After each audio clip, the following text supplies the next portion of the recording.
Hello friends, आपका स्वागत है हमारे YouTube channel Jio and math study पर।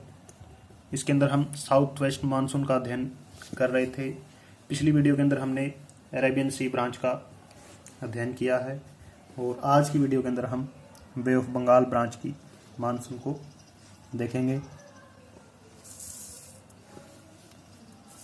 जून महीने के अंदर जब सूर्य कर्क रेखा के ऊपर वर्टिकल होता है तब हिंद महासागर से आने वाली पवनें भूमध्य रेखा को पार करने के बाद अपने दाहिनी ओर फेरल के नियम अनुसार मुड़ जाती हैं और भारत के पास पहुंचकर दो भागों के अंदर विभाजित हो जाती हैं, एक अरेबियन सी ब्रांच और एक bay of Bengal branch. Bay of Bengal branch के अंदर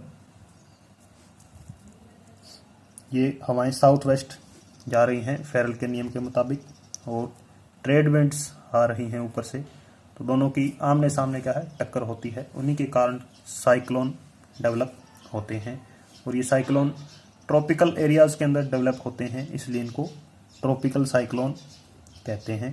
ट्रॉपिकल साइक्लोन को हम अलग से वीडियो के अंदर किसी दिन देख लेंगे, लेकिन अब केवल इतना ही सीखें कि ये एक तो अपने ट्रॉपिकल साइक्लोन अपने एक्सिस पर एंटी क्लॉकवाइज घूमते हैं और अपने ऑर्बिट पर इनकी दिशा होती है पूर्व से पश्चिम की ओर, यानी जो भी साइक्लोन विकसित होगा बे ऑफ बंगाल ब्रांच के अंदर वो भारत के तटों की ओर इनकी दिशा होगी।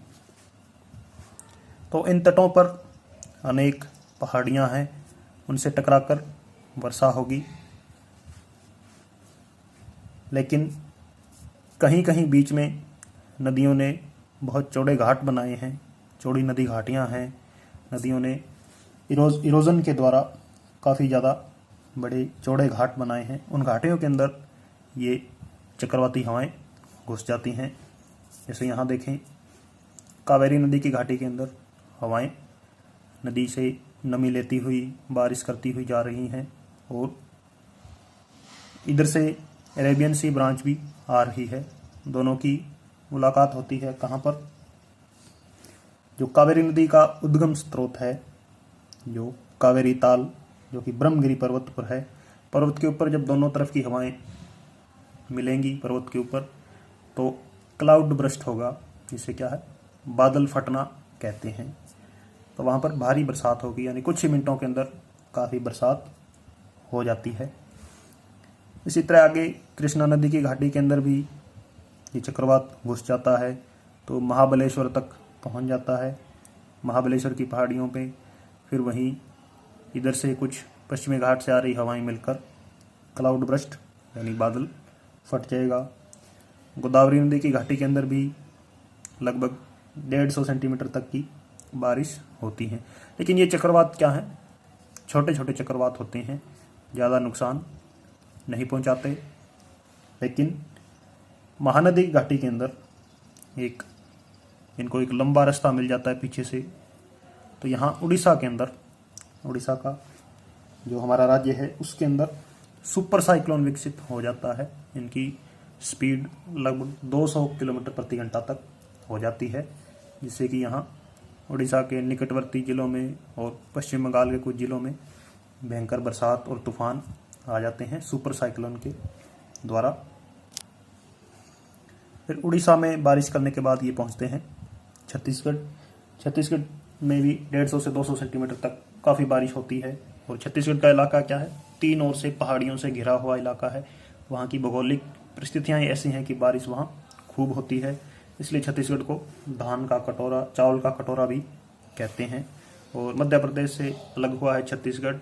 मध्य प्रदेश में इतनी बरसात नहीं होती, लेकिन छत्तीसगढ़ के अंदर खूब बरसात होती है। तो मध्य प्रदेश के लोगों को चावल छत्तीसगढ़ से ही मिलता है। इसी तरह फिर दामोदर नदी घाटी के अंदर भी बारिश होती है, वहाँ से छोटा नागपुर का पठार और इधर कुछ बारिश होती है। ये हमने देखा पूर्वी घाटों की बारिश, और नदी घाटियों के अंदर चक्रवात घुस जाते हैं तो आगे पहाड़ियों पर जाके बारिश करते हैं और उड़ीसा के अंदर सुपर साइक्लोन बनते हैं। उसके बाद आता है बांग्लादेश। बांग्लादेश एक ऐसा देश है जहाँ पर मानसून के द्वारा बरसात नहीं होती, या हम कहें कि बहुत ही कम होती है, क्योंकि मानसून पहुंच तो जाता है, लेकिन वहाँ पर कोई पहाड़ियाँ नहीं हैं, तो हवाएं ऊपर नहीं उठ पाती, इसलिए बारिश नहीं होती।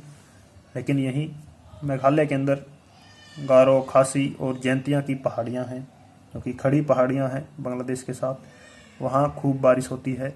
ये हमें पता है कि मेघालय में चेरापूंजी और मौसिनराम के अंदर कितनी भयंकर बारिश होती है, तो वो सारा पानी बाढ़ के रूप में बांग्लादेश के अंदर ही आता है। तो बांग्लादेश में बारिश तो नहीं होती, लेकिन बाढ़ हर साल आ जाती है। फिर हवाएं और ऊपर की ओर यहाँ सुरमा घाटी से होती हुई अरुणाचल प्रदेश की ओर जा पहुँचती हैं। यहाँ भी आप देख रहे हैं कि एक कटघरा है, तो हवाएं अंदर तो घुस जाएंगी लेकिन बाहर नहीं आ पाएंगी। तो अरुणाचल प्रदेश के अंदर खूब बारिश करती हुई इधर असम की ओर मुड़ जाती हैं। यहाँ फेरल के नियम का विरोध हो रहा है। आप देख सकते हैं कि फेरल के नियम के अनुसार हवाओं को इधर निकल जाना चाहिए, लेकिन पहाड़ियाँ हैं तो हवाएं जाने नहीं देती, तो हवाएं बिल्कुल उल्ट दिशा में आ जाती हैं। तो यहाँ लोकल नियम काम करते हैं। असम की घाटी के अंदर जो असम के मैदान हैं, वहाँ पर एक जो चाइना ने बांध बनाया है ब्रह्मपुत्र नदी के ऊपर, तो इससे असम की जो मैदान हैं वहाँ पर पानी नहीं पहुँच पाता है, तो मानसून के अंदर डिले हो जाता है। यानी मानसून इधर उत्तर भारत की ओर पिछले कुछ सालों में कम आ रही है, तो इसके लिए चाइना का बांध जिम्मेदार है। फिर हवाएं असम की घाटी से होती हुई इधर उत्तर भारत की ओर जा रही हैं, और धीरे धीरे इनकी क्या है, नमी भी क्या है, कम हो रही है। इन हवाओं में जो थोड़ी बहुत नमी है, उससे क्या है, यहाँ जो हिमालय शिवालिक की पहाड़ियाँ हैं, शिवालिक की पहाड़ियों की जो फुट हिल्स हैं, वहाँ पर खूब बारिश करती हैं, क्योंकि फेरल के नियम के मुताबिक ये दाईं ओर मुड़ गई हैं। कुछ हवाएं यहीं से इलाहाबाद की ओर मुड़ती हैं। इसका कारण क्या है कि सूर्य यहाँ वर्टिकल है, हवाओं के अंदर थोड़ी बहुत नमी है, लेकिन यहाँ तापमान बहुत ज़्यादा है, कन्वेंशनल करंट उठ रही है, तो दोनों जगहों का वायुदाब में अंतर के कारण कुछ हवाएं इधर इलाहाबाद की ओर मुड़ रही हैं, और अरेबियन सी की एक ब्रांच इधर से आ रही है, तो दोनों आके यहाँ इलाहाबाद के आसपास के इलाकों के अंदर टकराती हैं और कुछ बारिश करती हैं। इसके अलावा बिजली भी, सबसे ज़्यादा बिजली गिरने से होने वाली मौतें इलाहाबाद और उसके आसपास के इलाकों के अंदर ही होती हैं। इलाहाबाद में 100 सेंटीमीटर तक बारिश करती हैं, फिर दिल्ली के अंदर 60 सेंटीमीटर। तो आप देख रहे हैं कि जैसे जैसे हम पूर्व से पश्चिम की ओर जा रहे हैं, बारिश की मात्रा लगातार कम हो रही है। इसके बाद वेस्ट यूपी, पंजाब, हरियाणा तक आते आते इस मानसूनी शाखा की नमी बिल्कुल ख़त्म हो चुकी होती है, तो दोनों तरफ की हवाएं अगर मिलें भी तो भी इतनी ज़्यादा बारिश नहीं कर पाती। लेकिन अगर नमी है तो वे यहाँ ऊपर शिमला की ओर मुड़ जाती हैं। कई बार शिमला के अंदर बादल फटता है, ऐसी खबरें हम देखते हैं। और वेस्ट यूपी के अंदर, हरियाणा के अंदर, इन इलाकों के अंदर किसानों ने आजकल क्या है, एक नई किस्म की फसल की बिजाई शुरू कर दी है। जायद की फसल है वो, और उसके अंदर खूब सिंचाई करते हैं, उससे कि ये इलाका क्या है, नमी वाला इलाका हो जाता है और हवाओं को जलवाष्प मिल जाता है। फिर उससे कुछ बारिश वेस्ट यूपी, हरियाणा के अंदर हो जाती हैं। और जब यही दोनों हवाएं थार डेजर्ट के अंदर मिलती हैं, तब उनके पास नमी नहीं होती। और दूसरा, यहाँ पर सूर्य क्या है, कर्क रेखा पर चमक रहा है, तो हवाएं गर्म होकर ऊपर उठ रही हैं। कन्वेंशनल करंट 10-12 किलोमीटर तक जाके जेट हवाएं बन रही हैं और वापस इस ओर आ रही हैं, भूमध्य रेखा को पार करके बाईं ओर मुड़ जाती हैं। फिर से एक मानसून का सर्कल शुरू होता है, फिर हवाएं दोबारा बारिश करती हैं। तो ये हमारा बे ऑफ बंगाल ब्रांच। दोनों ब्रांचों के अंदर आपने देखा कि बे ऑफ बंगाल ब्रांच क्या है भारत के अंदर, ज़्यादा बारिश करती है अरेबियन सी के मुकाबले। और